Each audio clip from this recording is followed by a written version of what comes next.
Bismillahirrahmanirrahim. Assalamualaikum warahmatullahi wabarakatuh. Innal hamdalillah nahmaduhu wa nasta'inuhu wa nastaghfiruh wa na'udzu billahi min shururi anfusina wa sayyiati a'malina. May yahdihillahu fala mudilla lahu wa may yudlil fala hadiya lahu. Asyhadu an la ilaha illallah wahdahu la syarika lah. Wa asyhadu anna Muhammadan abduhu wa rasuluh. Ya ayyuhalladzina amanu taqullaha haqqa tuqatih wa la tamutunna illa wa antum muslimun. Ya ayyuhan nasu taqu rabbakumul ladzi khalaqakum min nafsin wahidah wa khalaqa minha zawjaha wa batha minhuma rijalan katsiran wa nisaa'a.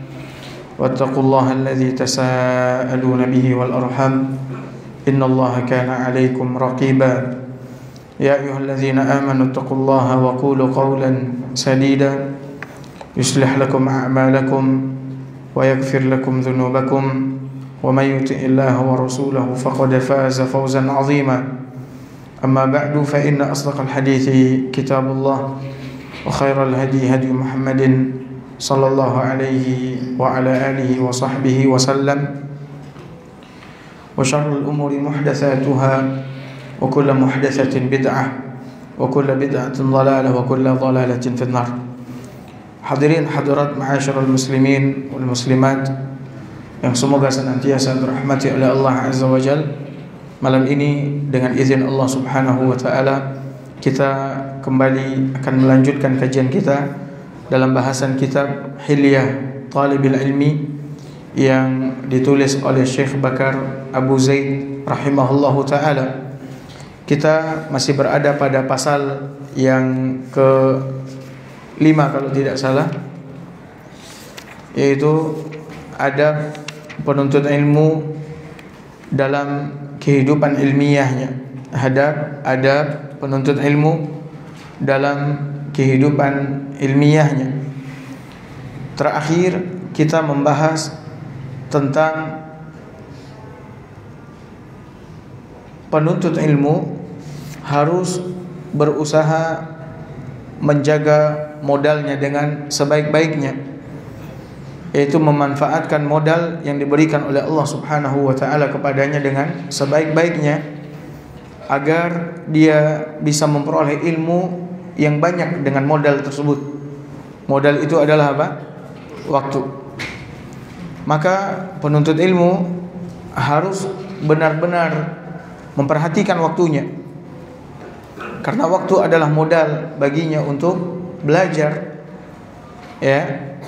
Maka oleh karena itu kita temukan para penuntut ilmu dahulunya, mereka sangat pelit dengan waktu mereka. Bahkan mereka menghitung-hitungnya dan sangat menjaganya. Tidak ingin waktu yang Allah berikan kepada mereka berlalu sia-sia sementara ilmu mereka tidak bertambah. Makanya oleh karena itu penuntut ilmu yang sejati benar-benar memperhatikan waktunya.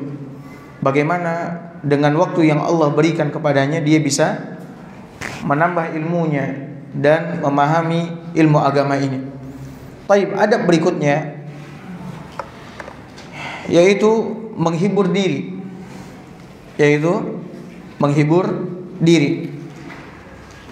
Maksudnya apa? Maksudnya kata Syekh rahimahullah, berikanlah sebahagian waktu untuk menghibur diri. Ya, penuntut ilmu yang terus-terusan belajar, berpindah dari halaqah ke halaqah, dari majlis ke majlis, kemudian mentelaah kitab, membahas masalah-masalah fikih, menghafal dan lain sebagainya.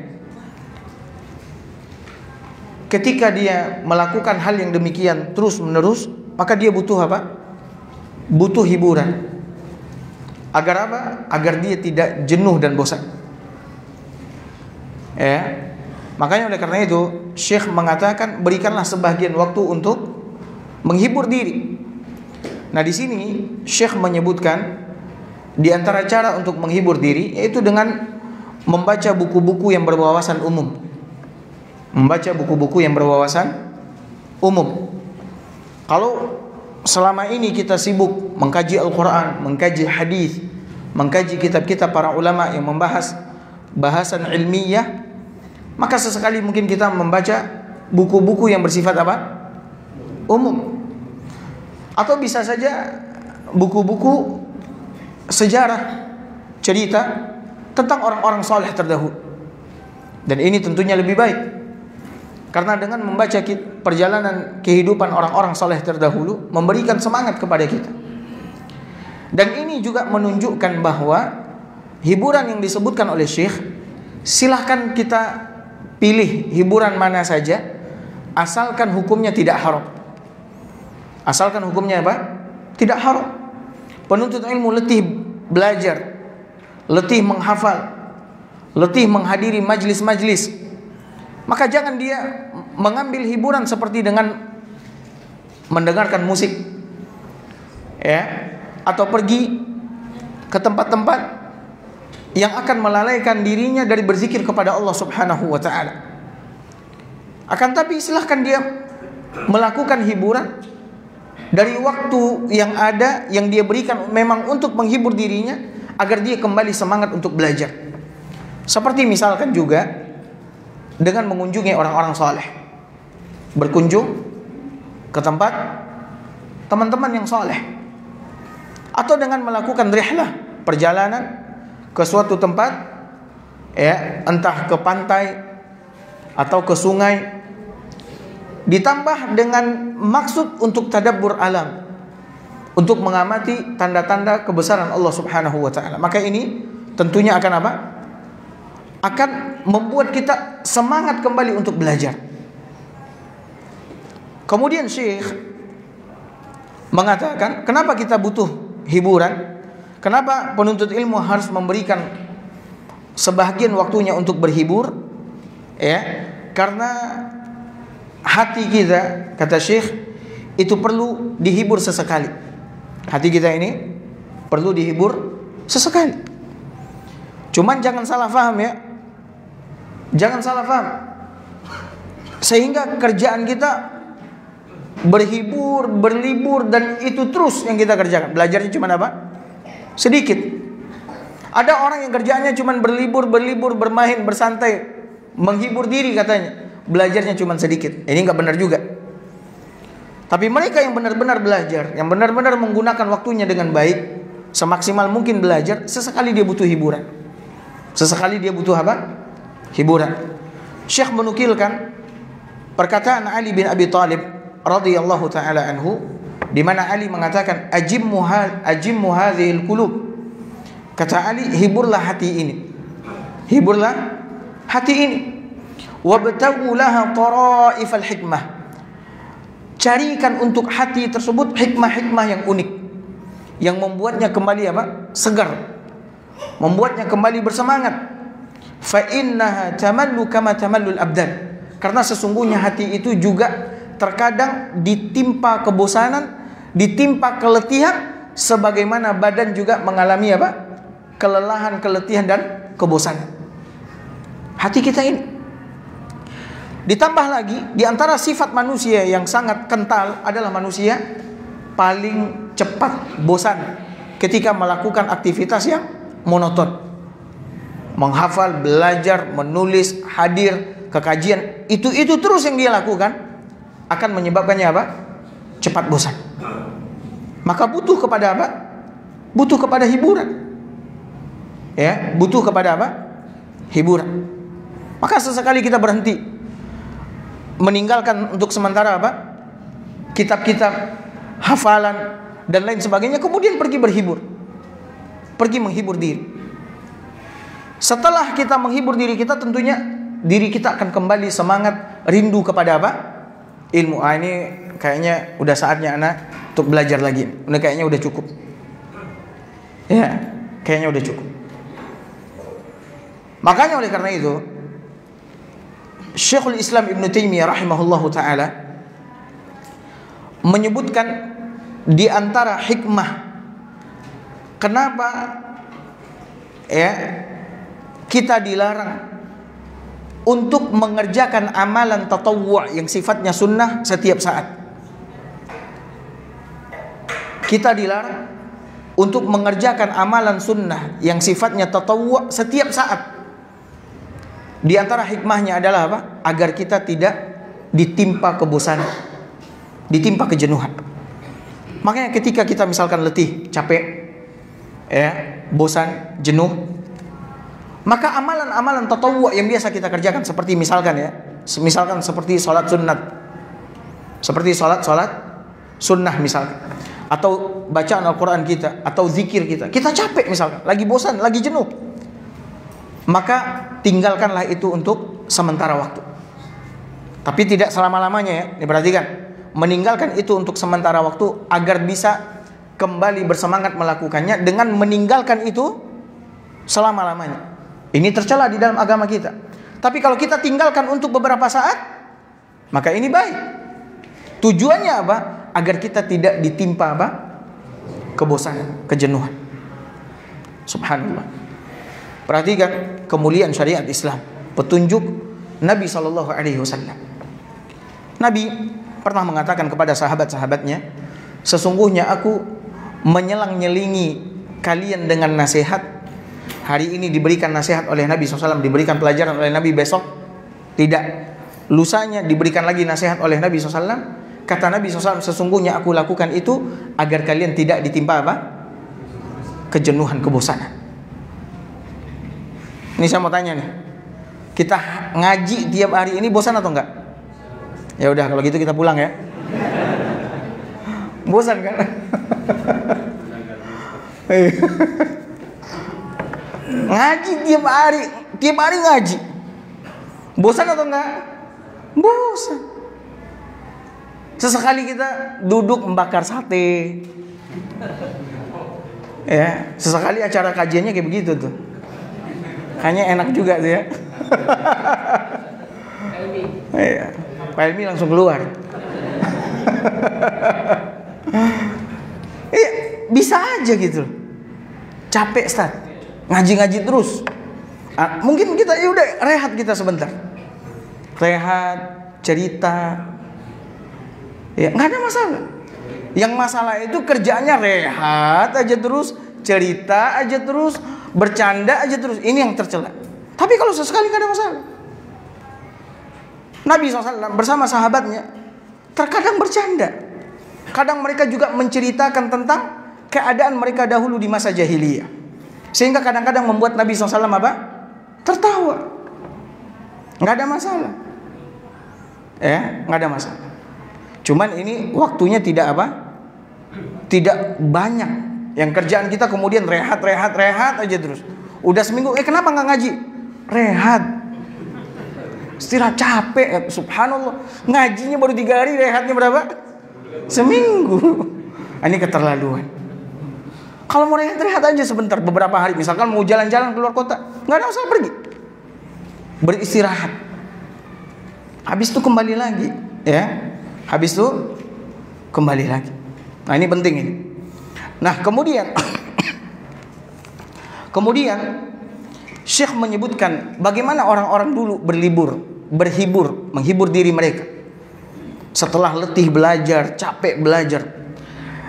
Ini kita nih sekarang ini ya, kita belajar ini sekarang kita udah letih belajar atau belum?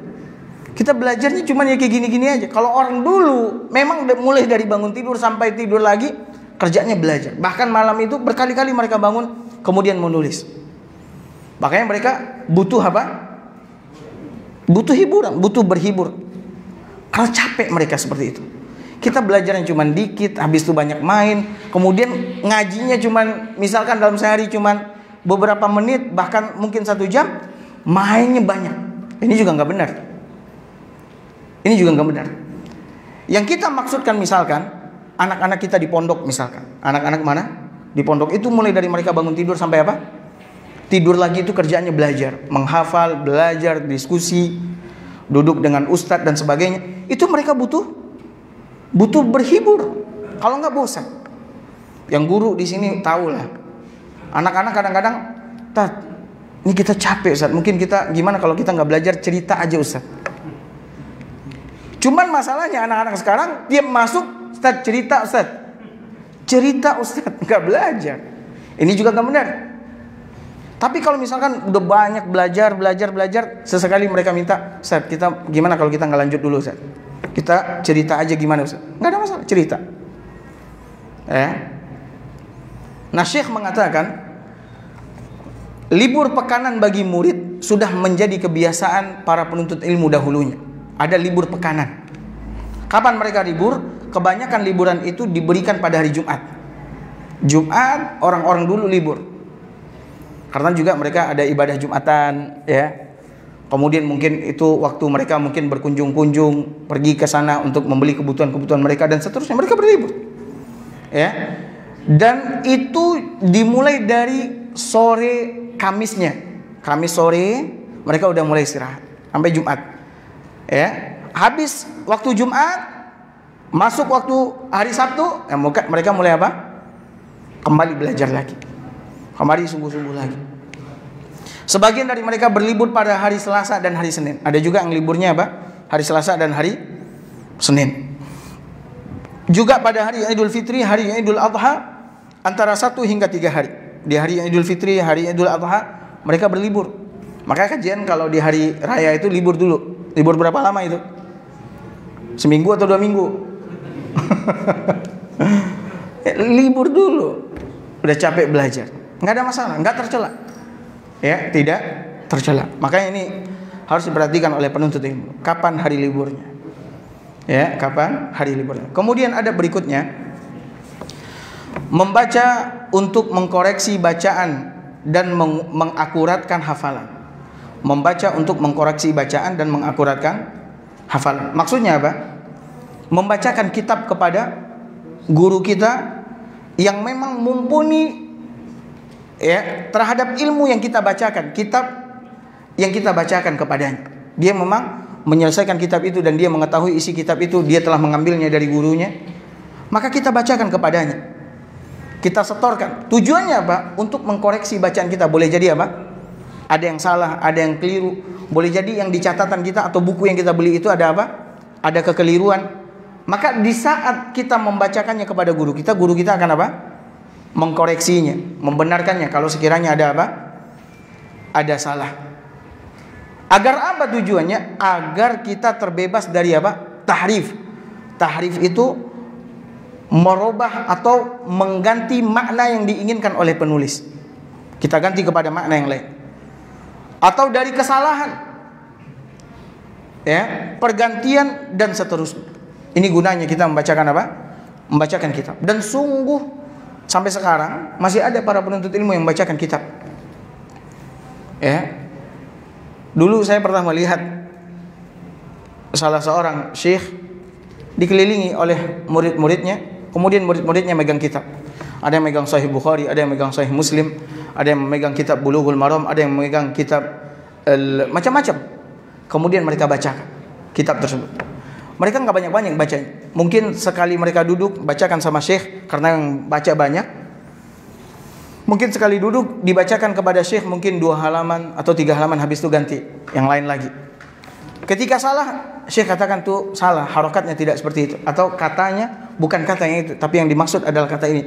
Maka dibenarkan lagi oleh apa? Oleh murid. Ya, ini penting. Hanya sekedar membacakan tanpa apa? Syarah. Kalau pakai syarah lama, panjang. Ya. Dan ini yang ditempuh dan dilakukan oleh para ulama kita terdahulu. Ya.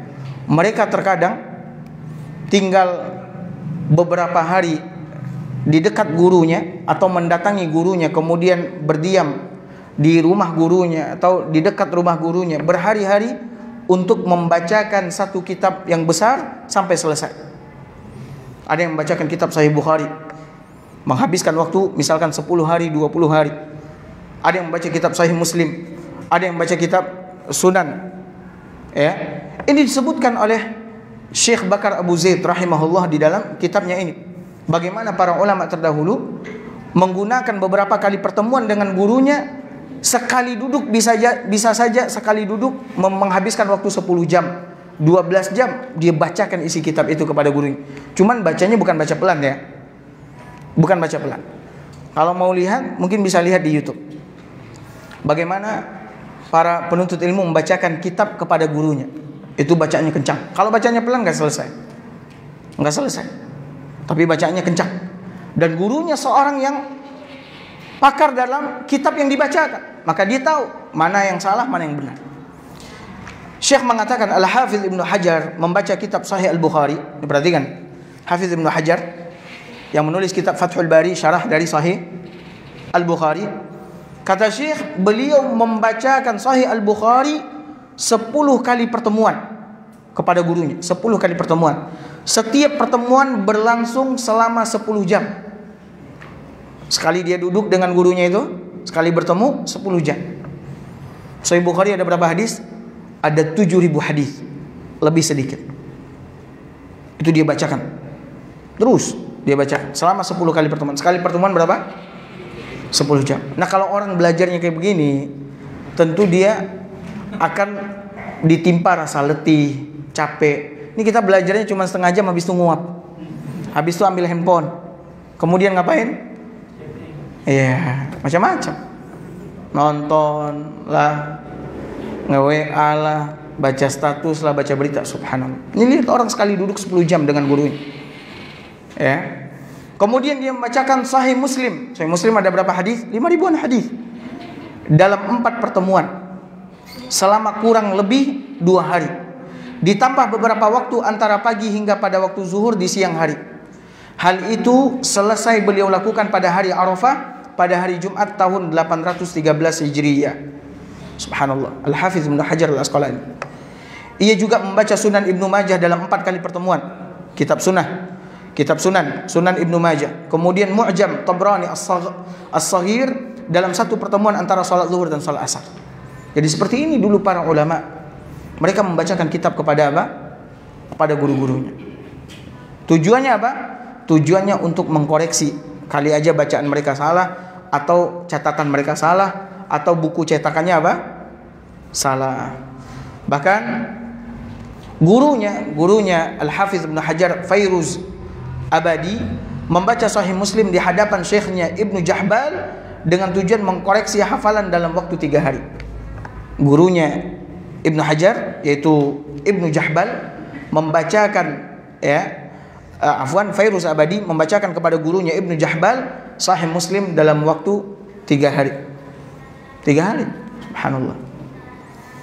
Kemudian Syekh mengatakan Al-Imam Khatib Al-Baghdadi, kemudian Mu'taman As-Saji, Ibnu Abbar, mereka banyak menulis buku dan menyebutkan kisah-kisah yang menakjubkan dan unik yang terlalu panjang untuk disebutkan bagaimana orang-orang dahulu membacakan kitab kepada siapa? Kepada guru-gurunya. Itu adab yang berikutnya, yaitu membaca untuk mengkoreksi bacaan dan mengakuratkan hafalan. Jadi jangan heran kalau ada murid dia datang kepada gurunya kemudian apa? Membacakan kitab. Kemudian adab berikutnya membaca kitab-kitab besar. Membaca kitab-kitab apa? Besar. Bapak Ibu hadirin hadirat dimuliakan oleh Allah Azza wa Jalla. Ini kalau sekiranya penuntut ilmu telah menyelesaikan kitab-kitab usul dan mereka sudah memahaminya, kitab-kitab yang kecil yang menjadi dasar dari setiap seni ilmu agama, dia sudah memahami maknanya, sudah mendengarkan penjelasannya, maka hendaklah dia mulai membaca kitab-kitab besar yang panjang. Ketika menjelaskan suatu masalah, penjelasannya panjang. Bahkan menghadirkan pendapat-pendapat ulama.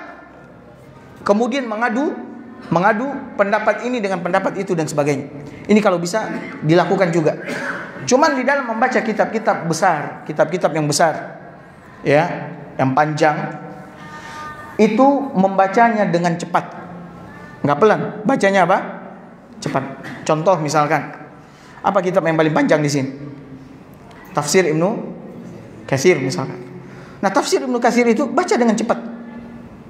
Baca, ya bukan hanya sekadar baca tapi kita nggak paham ya. Baca tapi paham.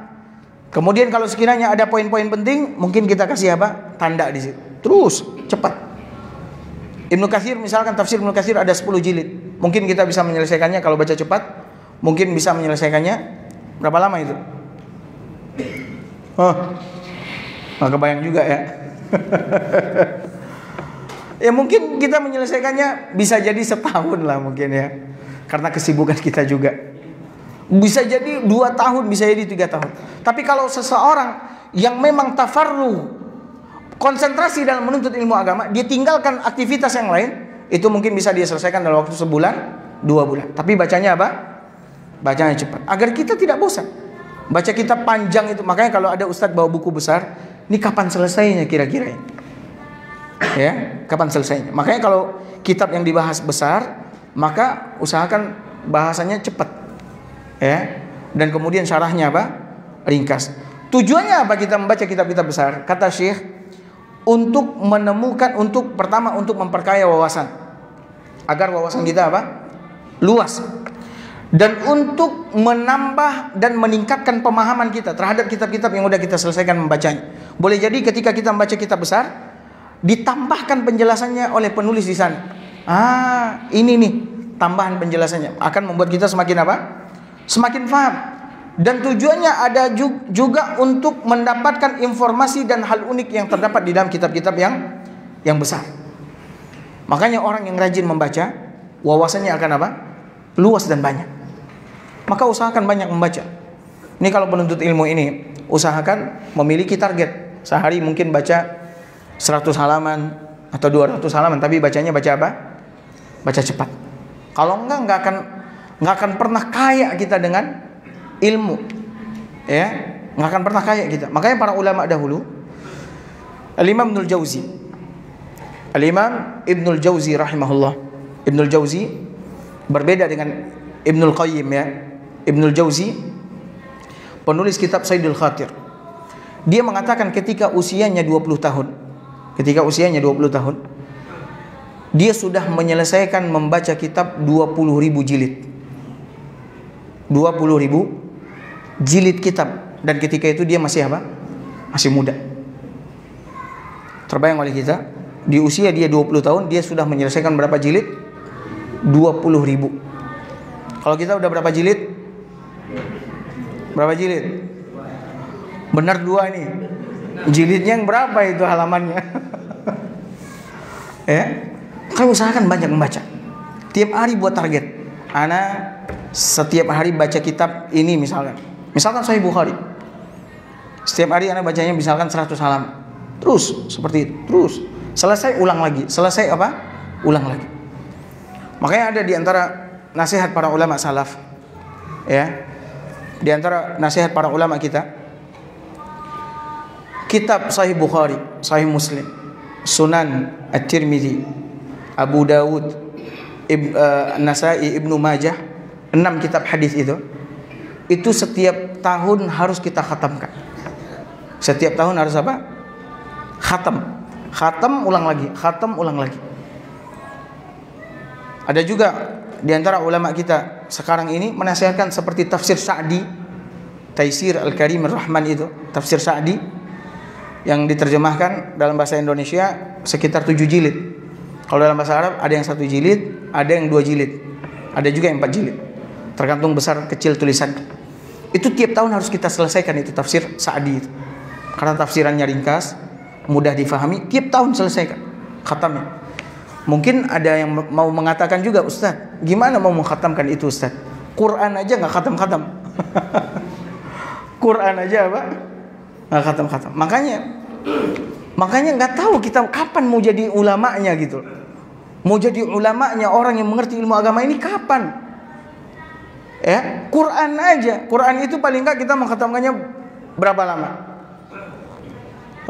Paling lama berapa? 1 bulan. 1 bulan Quran itu harus khatam. Setiap bulan khatam. Setiap bulan apa? Khatam. Berarti setahun berapa? Di luar Ramadan 11. Tambah Ramadan, tambahin lagi khatam. Orang-orang dulu minimal di bulan Ramadan itu mereka mengkhatamkan tidak kurang dari 15 kali. Berarti kalau 11 tambah 15 dalam setahun orang mengkhatamkan Al-Quran berarti berapa? 26 ya. 26. 26 kali orang-orang mengkhatamkan Al-Quran. Makanya Quran itu betul-betul di kepala mereka.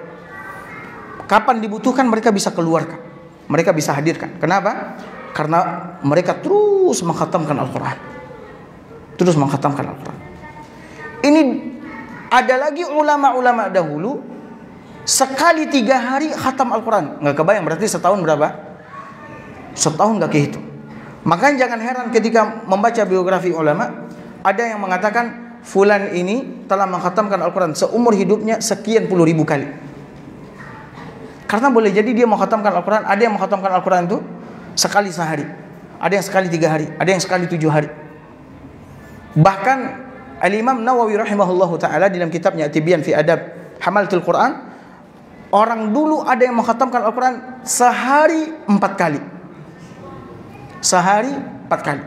Nggak tahu kayak gimana itu. Sampai ada teman bertanya kepada salah seorang syekh, ini gimana sih syekh? Rasanya kayak nggak masuk di akal kita. Maka syekh menjawab, wallahu ta'ala alam, boleh jadi Allah memberikan apa? Keberkahan waktu kepada mereka. Jadi waktu mereka berkah, sehingga mungkin boleh jadi waktu yang sedikit itu bisa, dengan waktu yang sedikit itu mereka bisa berbuat banyak untuk agama mereka. Wallahu ta'ala alam. Makanya oleh karena itu jangan heran, orang-orang dulu ada yang mengkhatamkan Al-Quran puluhan ribu kali seumur dia hidup. Itu adab berikutnya, membaca kitab-kitab yang besar. Udah azan atau belum? Belum? Belum ya? Belum ya? Masya Allah. Ini kayaknya ditahan azannya nih. Kemudian yang berikutnya, melontarkan pertanyaan yang baik. Nah, ini penting sekali untuk diketahui oleh setiap penuntut ilmu. Melontarkan pertanyaan yang baik. Di dalam bertanya kepada guru, ada adab yang mesti diperhatikan oleh penuntut ilmu. Ya, ada adab yang mesti diperhatikan oleh penuntut ilmu. Dia tidak boleh bertanya ketika gurunya tengah apa? Menjelaskan, sehingga dia potong pembicaraan gurunya. Ini kadang-kadang kita temukan di majelis. Ustaz, ana mau tanya Ustaz. Ustaznya lagi ngejelasin, dia tanya. Ini bisa buat apa? Buat ustaznya lupa. Tadi jelasin apa? Sampai di mana? Terganggu, nggak boleh. Kecuali ustaznya udah berikan waktu, kesempatan. Nah sekarang, ini beberapa menit ke depan kita gunakan untuk bertanya jawab. Silakan kalau yang mau nanya, nanya. Yang mau nanya, nanya. Ya. Dan ketika dia bertanya, dia harus ya menggunakan adab etika. Ustaz, izin bertanya Ustaz. Kemudian setelah dia sampaikan pertanyaannya, dia dengarkan jawaban. Ada orang yang bertanya, habis itu dia ngobrol.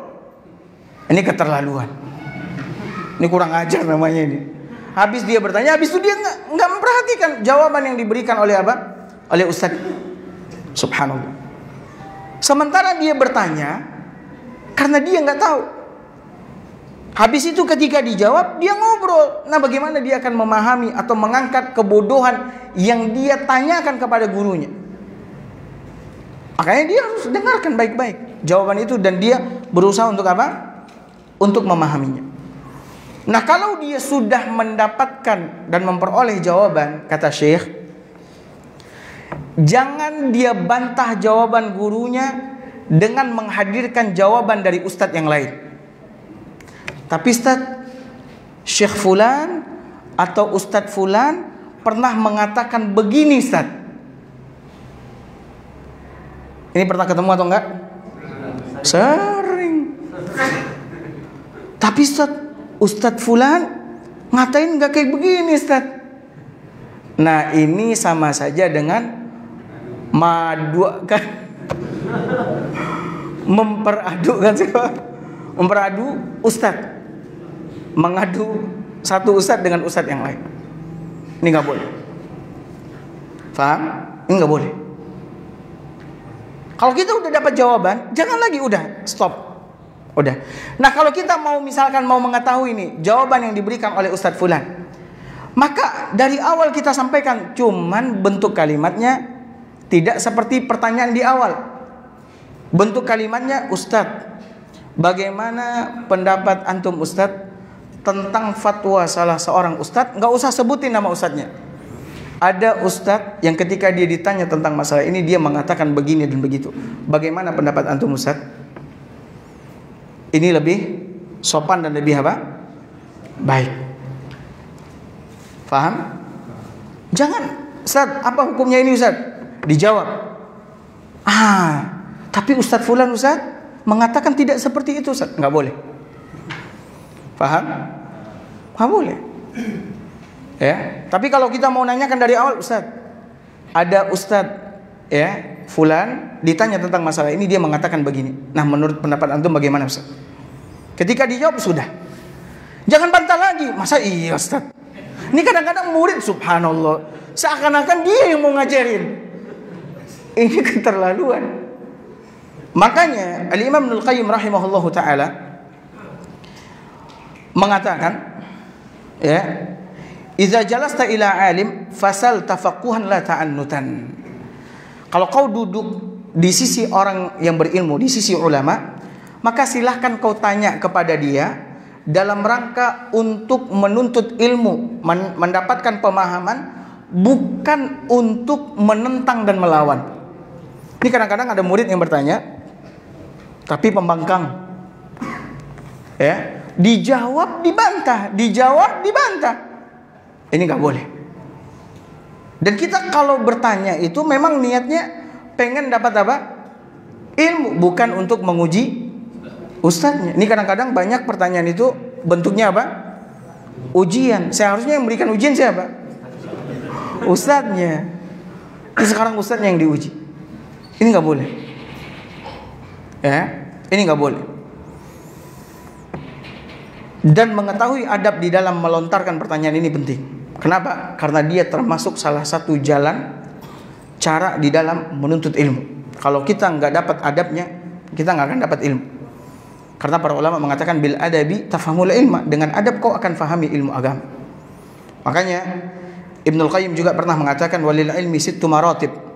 Ilmu itu memiliki 6 tingkatan, kata beliau. Awaluha husnus su'al. Yang pertama dari tingkatan ilmu itu adalah bertanya dengan baik. Nih lihat, bertanya dengan baik. Ketika kita nggak tahu, kita tanya kepada ulama dengan baik, kita bertanya. Kemudian yang kedua kata beliau, asani husnul insat. Yang kedua, mendengar dengan baik. Kalau kita berada di sisi ulama, kita dengar dengan baik. Bukannya melakukan aktivitas yang lain. Ya, bukan melakukan apa? Aktivitas yang lain. Para ulama dahulu ketika mereka berada di majelis, nggak ada di antara mereka itu yang meruncing pensil lah. Kemudian bahkan bikin ribut aja karena membolak-balikkan kertas ini, mereka nggak mau. Betul-betul mereka diam dengan baik gitu. Seakan-akan di kepala mereka ada apa? Ada burung. Seperti di halakonya Syekh Al-Imam Abdurrahman bin Mahdi. Itu yang hadir di halakonya puluhan ribu orang. Itu semuanya diam. Seakan-akan di kepala mereka ada burung. Kemudian yang ketiga kata beliau tadi, mendengarkan dengan baik, diam dengan mendengarkan dengan baik. Kemudian yang ketiga husnul faham, memahami apa yang disampaikan dengan baik. Apa yang disampaikan itu difahami, bukan hanya sekedar didengar masuk telinga kanan kemudian apa? Telinga kiri. Nggak boleh. Kita belajar ilmu agama ini untuk apa? Untuk faham, bukan hanya sekedar duduk, tapi betul-betul untuk belajar, untuk mendapatkan pemahaman. Kemudian yang keempat baru menghafal, yang kelima baru mengajar, kemudian yang keenam adalah buah dari ilmu yang kita peroleh, yaitu apa? Mengamalkan apa yang telah kita pelajari. Tapi mungkin cukup sampai di sini kajian kita. Semoga apa yang kita sampaikan ini bermanfaat. Afwan, ana sepertinya tidak bisa salat di sini. Silahkan lanjutkan salat. Wassallallahu ala nabiyyina Muhammad wa ala alihi washabbihi wasallam. Assalamualaikum warahmatullahi wabarakatuh.